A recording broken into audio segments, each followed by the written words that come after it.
We finally have the official specs of the Nintendo Switch 2. How does it stack up? I think the biggest question here is, does it compare to the lowest powered console on the market right now, which is the Xbox Series S?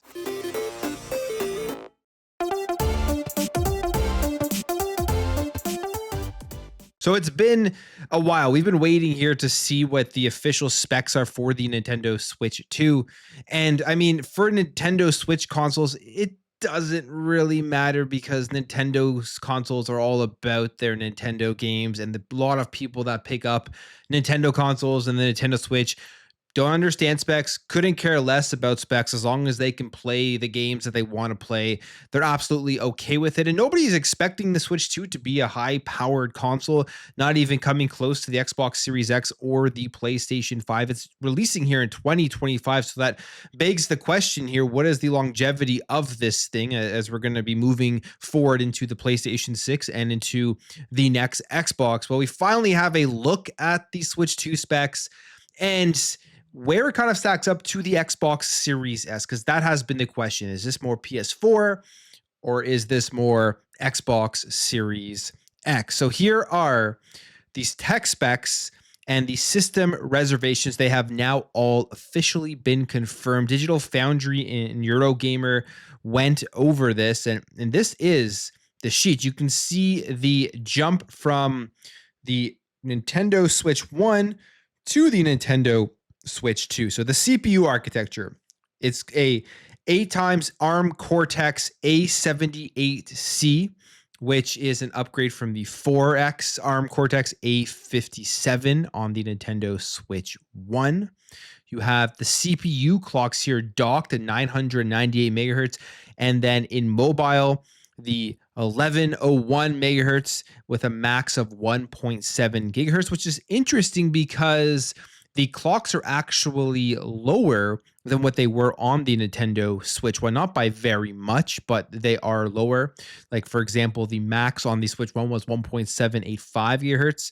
The CPU system reservation is 2 cores with 6 available to developers. I think this is where there will be a nice jump here for the development side of things. The Switch 1 was only a single core, 3 available to developers.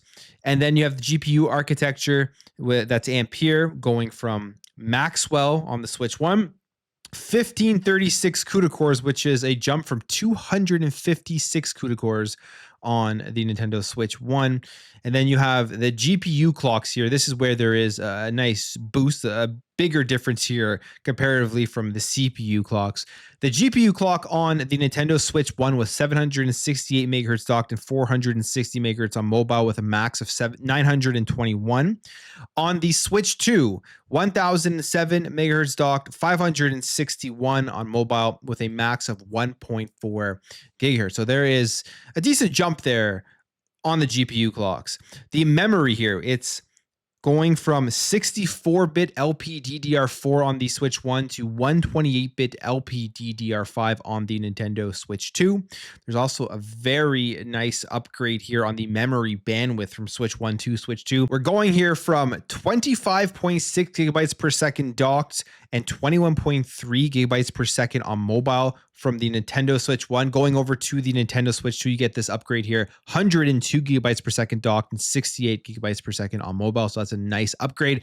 And then again here, the memory system reservation, a nice upgrade here as well. 0.8 gigabytes with 3.2 gigabytes available for games on the Nintendo Switch 1. On the Nintendo Switch 2, there's 3 gigabytes and 9 gigabytes available for games. So that is the official tech sheet, tech specs, whatever you want to call it here, for the Nintendo Switch 2.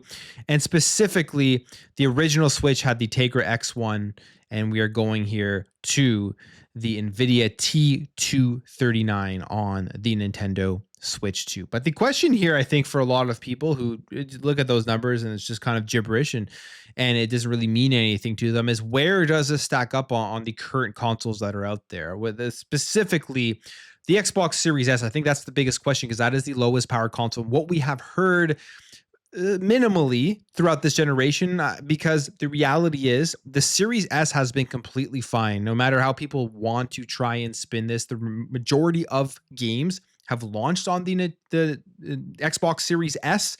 We've had minimal complaints from developers and a few games that have had to be delayed because of the Xbox Series S. So it hasn't been a major issue, but there have been some issues for it. The question will be, if there were issues with the Series S, what's going to happen with the Nintendo Switch 2 if it is lower power than the Xbox Series S? Will we see these articles and these publications going out there and trying to make a mountain out of a molehill when games don't run or look as good on the Nintendo Switch 2? My hunch is that will not happen because the Switch 2 is going to be far more popular than the Xbox Series S.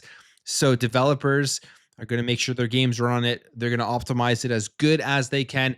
And potentially Nintendo has provided something that is easy to optimize their games for. But how does it compare here to the Xbox Series X and S? Well, there is this.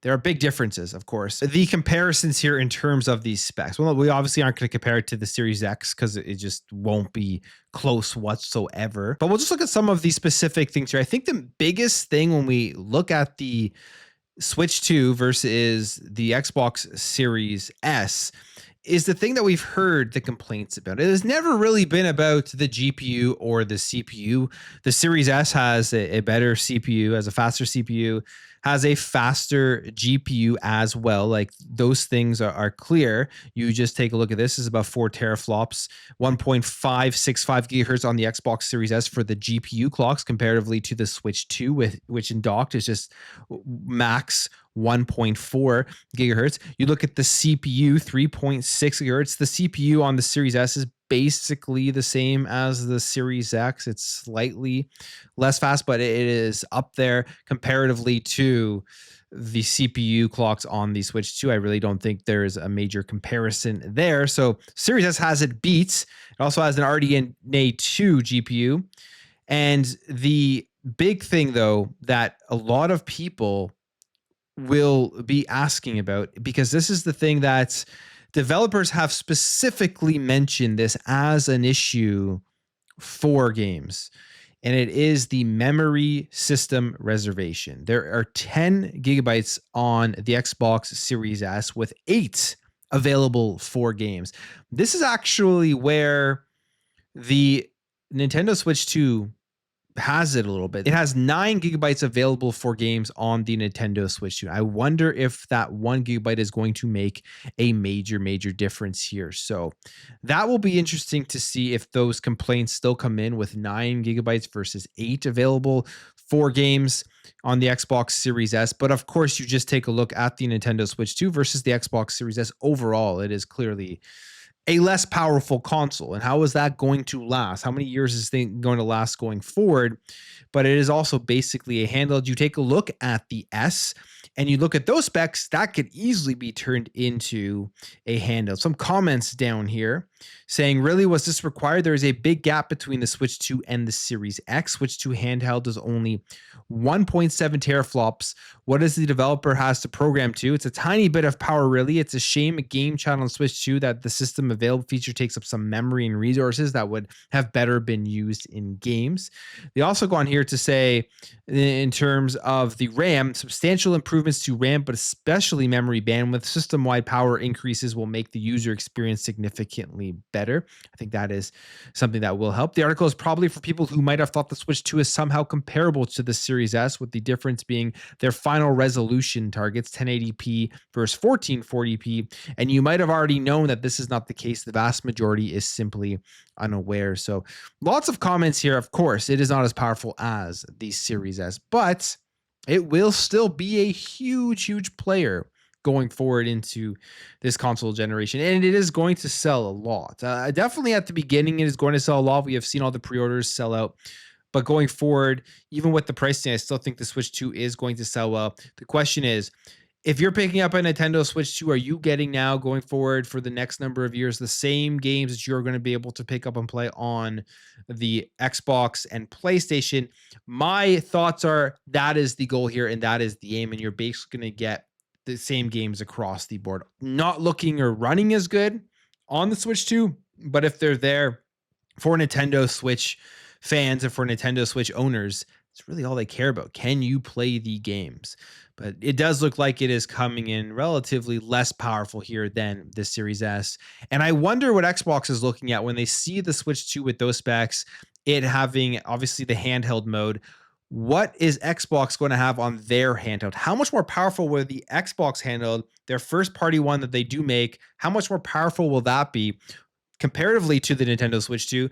And will it have that feature of a dock? Will you be able to connect it to your TV and kind of have that seamless switch? And how will that affect the popularity of the Nintendo Switch 2? Lots of questions, lots of things that are going to be very interesting to see unravel here as we go forward. Obviously, as June 5th comes around, when people get their hands on the Switch 2, we will see real live game testing for how the games do run. Very interested to see how games like Cyberpunk are running, because from what we have seen so far, it looks like it is doing pretty well. But we now have the official tech specs here for the Nintendo Switch 2, and we can strongly and confidently say it is going to be the least powerful console on the market. And will developers care, or will it make absolutely no difference? That is the question to be answered.